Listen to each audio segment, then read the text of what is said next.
रिश्तों की दुनिया भी कमाल की है ना। कभी लगता है सब कुछ कितना सहज है और कभी ऐसा महसूस होता है जैसे कोई जानबूझकर हमारे सब्र का धागा खींच रहा हो। हाँ बिल्कुल। आज हम इसी उलझन पर थोड़ी गहराई से बात करने वाले हैं।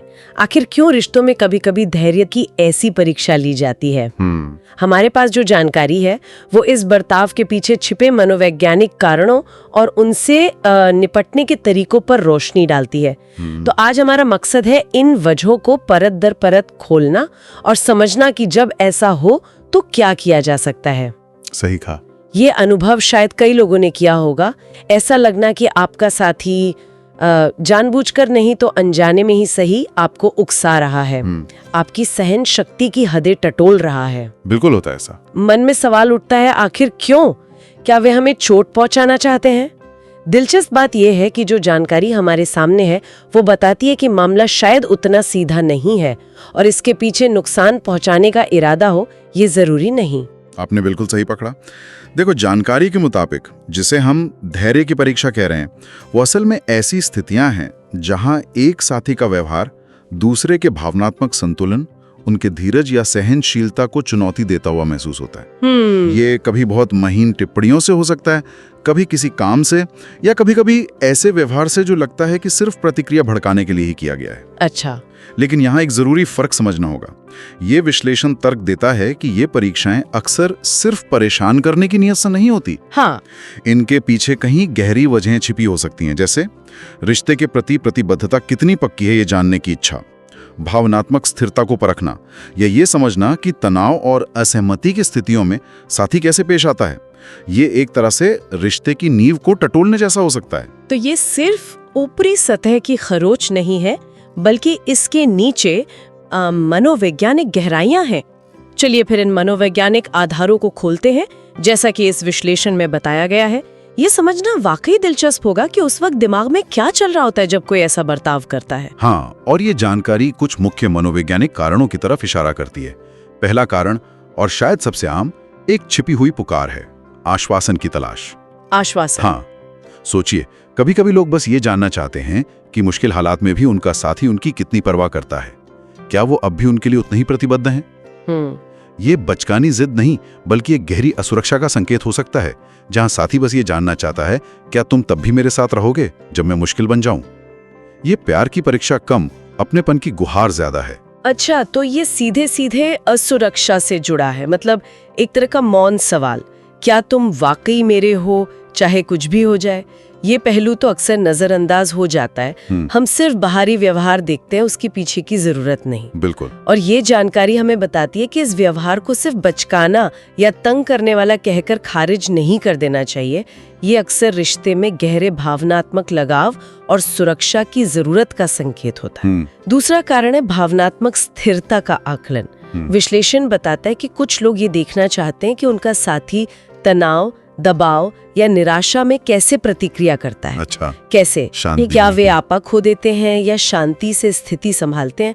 जब स्रोत भावनात्मक स्थिरता का आकलन की बात करता है तो ये सिर्फ गुस्सा देखना नहीं है, ये असल में ये समझना है कि साथी दबाव में कैसे निर्णय लेता है, क्या उसकी प्रतिक्रिया स्थिति के अनुपात में है। तो ये एक तरह से भविष्य के लिए तैयारी जैसा हुआ। ये देखना कि क्या ये साथी जीवन के तूफानों में साथ खड़ा रह पाएगा। ये तो काफी गहरा मूल्यांकन है, भले ही अनजाने में किया जा रहा हो। सही कहा आपने। ये कहीं ना कहीं भविष्य के संकटों से निपटने की क्षमता का अप्रत्यक्ष मूल्यांकन है। तीसरा कारण जो सामने आता है वो है सीमाओं का परीक्षण। सीमाएं मतलब ये जानने की कोशिश करना कि रिश्ते में क्या स्वीकार्य है और क्या नहीं। साथी कहां तक उनके व्यवहार को बर्दाश्त करेगा बिना नाराज हुए या रिश्ते को खतरे में डाले।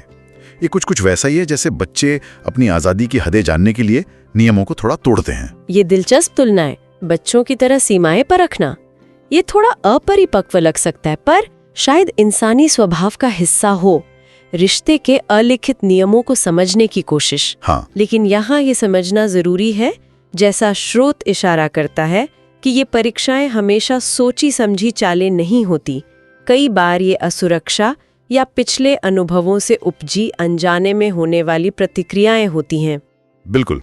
और यहीं से हम चौथे कारण पर आते हैं जिसका जिक्र आपने पहले भी किया, असुरक्षा।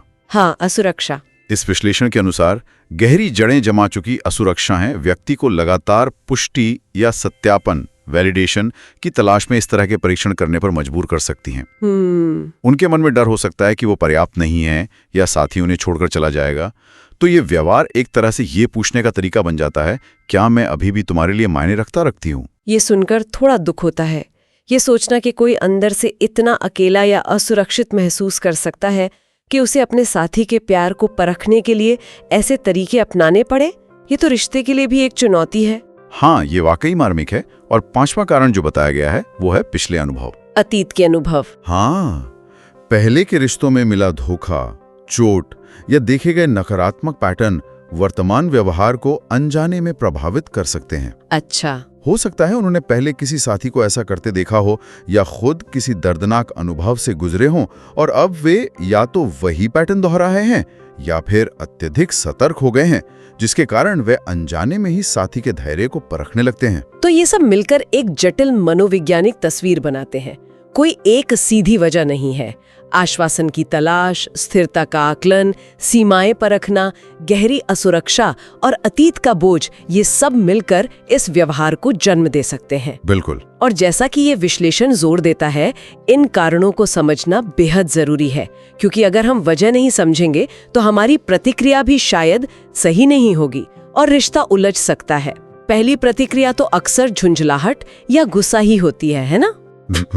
पहली प्रतिक्रिया स्वाभाविक रूप से रक्षात्मक या चिड़चिड़ाहट भरी हो सकती है और यहीं से यह महत्वपूर्ण सवाल उठता है कि ऐसी स्थिति में प्रतिक्रिया कैसे दें। हाँ, क्या करें? स्रोत इस बारे में बहुत स्पष्ट है। लक्ष्य परीक्षा पास करना नहीं है, मकसद अपने साथी को हराना या खुद को सही साबित करना नहीं है।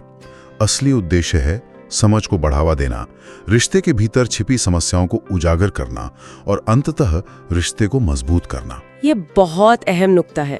लड़ाई जीतने की नहीं, बल्कि रिश्ते को समझने और संभालने की बात है। तो फिर जब कोई इस तरह की परीक्षा का सामना कर रहा हो तो जानकारी क्या रणनीतियां सुझाती है? मुझे याद है उसमें कुछ व्यवहारिक कदम बताए गए थे। हाँ, विश्लेषण कुछ ठोस रणनीतियां सुझाता है। सबसे पहली और शायद व्यवहार में लाने में सबसे मुश्किल है, शांत रहें। ओह, ये तो मुश्किल है। हाँ, यानी तुरंत प्रतिक्रिया देने, गुस्से में कुछ कह देने या कर देने से बचें। गहरी सांस लेना, थोड़ा रुककर सोचना, यह पहला कदम है ताकि स्थिति और ना बिगड़े। आवेग में की गई प्रतिक्रिया अक्सर चीजों को बदतर बना देती है। ये कहना जितना आसान है, करना उतना ही मुश्किल, खासकर जब लग रहा हो कि कोई जानबूझकर बटन दबा रहा है। लेकिन हाँ, अगर समझ को बढ़ावा देना है तो शायद अपने पहले आवेग पर काबू पाना ही होगा। शांत रहने के बाद अगला कदम क्या है? अगला कदम है खुले तौर पर संवाद करें, बात करना। हाँ, अपनी भावनाओं और चिंताओं को ईमानदारी से लेकिन बिना आरोप लगाए अपने साथी के साथ साझा करें। उन्हें बताएं कि उनके किस व्यवहार से आपको कैसा महसूस हो रहा है। जब तुम ऐसा करती हो तो मुझे ऐसा महसूस होता है। इस तरह की भाषा का प्रयोग करना ज्यादा प्रभावी होता है, बजाय तुम हमेशा ऐसा करते हो कहने के। ये अपनी भावनाओं की जिम्मेदारी लेना है। संवाद तो हर स्वस्थ रिश्ते की रीढ़ है। तो मतलब सीधे तौर पर लेकिन नरमी से ये बताना कि ये व्यवहार ठीक नहीं लग रहा और इसका मुझ पर क्या असर हो रहा है। ये हिम्मत का काम भी है, अपनी भावनाओं को इस तरह जाहिर करना। बिल्कुल, और ये अगले कदम से जुड़ा है।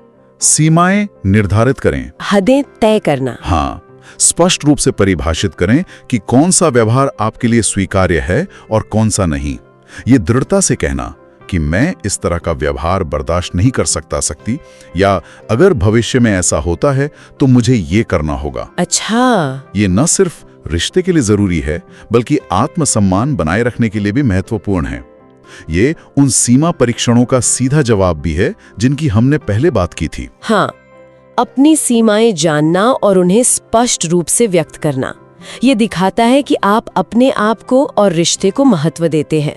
लेकिन कई बार तो हमें पता ही नहीं चलता कि साथी ऐसा क्यों कर रहा है। क्या स्रोत इस पर भी कुछ कहता है कि उस बर्ताव की जड़ को कैसे समझे? ये एक बहुत महत्वपूर्ण सवाल है और यही चौथी रणनीति काम आती है। समझने की कोशिश करें। समझने की कोशिश। हाँ, शांत होने और अपनी बात रखने के बाद थोड़ा रुककर ये सोचने की कोशिश करें कि इस व्यवहार के पीछे संभावित कारण क्या हो सकता है। क्या वे असुरक्षित महसूस कर रहे हैं, जैसा हमने चर्चा की? क्या उन्हें आश्वासन की जरूरत है? क्या उनके अतीत का कोई अनुभव उन्हें परेशान कर रहा है? आप सीधे पर सहानुभूति के साथ पूछ भी सकते हैं, क्या सब ठीक है? मुझे लग रहा तुम कुछ परेशान हो। क्या बात है कि तुम ऐसा व्यवहार कर रहे हो? सहानुभूति दिखाने की कोशिश करना, भले ही उनका व्यवहार आपको परेशान कर रहा हो, ये वाकई मुश्किल हो सकता है। मन तो करता है कि पलट के जवाब दें। हाँ, होता है। लेकिन शायद यही वो रास्ता है जिससे समस्या की जड़ तक पहुंचा जा सकता है। पर क्या ये उस साथी के लिए थोड़ा अनुचित नहीं है जिसे बार बार उकसाया जा रहा है? उसकी भावनाओं का क्या? उसे ही हमेशा समझने की कोशिश क्यों करनी चाहिए? ये एक बहुत ही वाजिब चिंता है और इसे नजरअंदाज नहीं किया जा सकता। देखो, स्रोत समझने की कोशिश करने की सलाह इसीलिए देता है ताकि आप समस्या की तह तक जा सकें और एक स्थायी समाधान निकाल सकें, ना कि सिर्फ तात्कालिक प्रतिक्रिया दें। अच्छा, इसका मतलब ये कतई नहीं है कि उकसावे वाले व्यवहार को सही ठहराया जाए या अपनी भावनाओं को अनदेखा किया जाए। इसीलिए सीमाएं निर्धारित करना और खुला संवाद इतने महत्वपूर्ण हैं। हाँ बिल्कुल, ये संतुलन बनाने की बात है। सहानुभूति रखें, लेकिन अपने आत्मसम्मान और भावनात्मक स्वास्थ्य की कीमत पर नहीं। अगर समझने की कोशिश एक तरफा हो रही है और साथी अपनी जिम्मेदारी लेने या बदलने को तैयार नहीं है, तो ये अगले कदम की ओर इशारा करता है। अच्छा, तो ये एक संतुलन है सहानुभूति और आत्मसम्मान के बीच। और वो अगला कदम क्या है? वो आखिरी रणनीति है, रिश्ते पर विचार करें। रिश्ते पर विचार मतलब थोड़ा पीछे हटकर बड़ी तस्वीर देखें, आकलन करें कि क्या रिश्ते की समग्र गतिशीलता, ओवरऑल डायनामिक स्वस्थ है? क्या ये व्यवहार एक पैटर्न बन चुका है? क्या इसमें आपसी सम्मान की कमी झलकती है? क्या ये सिर्फ छोटी मोटी परीक्षाएं हैं या किसी गहरे असंतुलन का संकेत? कभी कभी ईमानदारी से ये मूल्यांकन करना जरूरी हो जाता है कि क्या ये रिश्ता वास्तव में आपके लिए सही है, या क्या इसमें बने रहने के लिए आपको अपनी भावनात्मक जरूरतों से लगातार समझौता करना पड़ रहा है। ये सारे बिंदु वाकई सोचने पर मजबूर करते हैं। शांत रहना, बात करना, हदें तय करना, समझने की कोशिश करना और जरूरत पड़ने पर रिश्ते का पुनर्मूल्यांकन करना, ये एक पूरा रोड मैप जैसा लगता है। हाँ, एक तरह से। जानकारी में ये भी जिक्र था कि असल जिंदगी के उदाहरण या कहानियां इन अवधारणाओं को और स्पष्ट कर सकती हैं। ये जानना कि दूसरे भी ऐसी ही स्थितियों से गुजरते हैं और उन्हें धैर्य, समझ और संवाद से संभालते हैं, थोड़ा सुकून और हौसला दे सकता है। हाँ बिल्कुल, ये जानना कि ये एक मानवीय प्रवृत्ति हो सकती है, भले ही आदर्श ना हो। इसे व्यक्तिगत हमले के तौर पर देखने के बजाय एक व्यावहारिक समस्या के रूप में देखने में मदद करता है। सही बात है। जब हम इसे एक समस्या के रूप में देखते हैं तो हम समाधान खोजने पर ध्यान केंद्रित कर पाते हैं, न कि सिर्फ चोट महसूस करने पर। यह साझा अनुभव हमें कम अकेला महसूस कराता है। तो इस पूरी गहन चर्चा से जो मुख्य बात निकलकर सामने आ रही है वो ये है कि जानकारी के अनुसार जिसे हम अक्सर गलती से सिर्फ धैर्य की परीक्षा या जानबूझकर परेशान करना मान लेते हैं, वो वास्तव में गहरी भावनात्मक जरूरतों, असुरक्षाओं या अनसुलझे अतीत का प्रतिबिंब हो सकती है। बिल्कुल। नियत हमेशा दुर्भावनापूर्ण हो ऐसा जरूरी नहीं। और विश्लेषण का निष्कर्ष भी यही है। इन स्थितियों का सामना गुस्सा या बचाव की मुद्रा में करने के बजाय अगर सहानुभूति और स्पष्ट ईमानदार संचार के साथ किया जाए तो जो संभावित संघर्ष का क्षण है उसे आपसी समझ बढ़ाने, रिश्ते को गहरा करने और साथ में विकसित होने के अवसर में बदला जा सकता है। ये उस लक्ष्य से पूरी तरह जुड़ता है जिसके साथ हमने ये चर्चा शुरू की थी, रिश्ते की गतिशीलता को बेहतर ढंग से समझना। बात सिर्फ सहने की नहीं है, बल्कि समझने और साथ मिलकर आगे बढ़ने की है। ये वाकई एक ज्यादा उम्मीद जगाने वाला और सकारात्मक दृष्टिकोण है, मुश्किलों को विकास के अवसर में बदलना। अच्छा, अंत में एक विचार है जिस पर आगे और सोचा जा सकता है। ये सीधे तौर पर स्रोत में नहीं था, लेकिन इस बातचीत से उभरा है। क्या सांस्कृतिक पृष्ठभूमि इस बात को प्रभावित कर सकती है कि ये परीक्षाएं कैसे प्रकट होती हैं या उनकी व्याख्या कैसे की जाती है?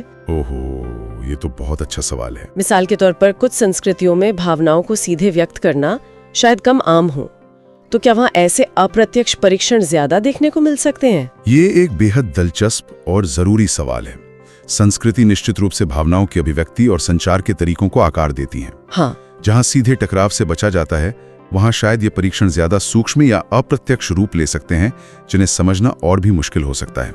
और इसी से जुड़ा एक और पहलू है अलग अलग संचार शैलियाँ, कम्युनिकेशन स्टाइल्स। बिल्कुल। कोई बहुत सीधा और स्पष्टवादी होता है, कोई बातों को घुमा फिरा कर कहता है। ये शैलियां कैसे प्रभावित करती हैं कि इन परीक्षणों को कैसे लिया जाता है। एक व्यक्ति के लिए जो एक सीधी सपाट टिप्पणी है, वो दूसरे के लिए शायद एक तीखा परीक्षण हो सकती है। सही कहा। इन सांस्कृतिक और व्यक्तिगत भिन्नताओं पर विचार करना यकीनन हमारी समझ को और गहरा करेगा। यह दिखाता है कि रिश्तों को समझना एक सतत यात्रा है।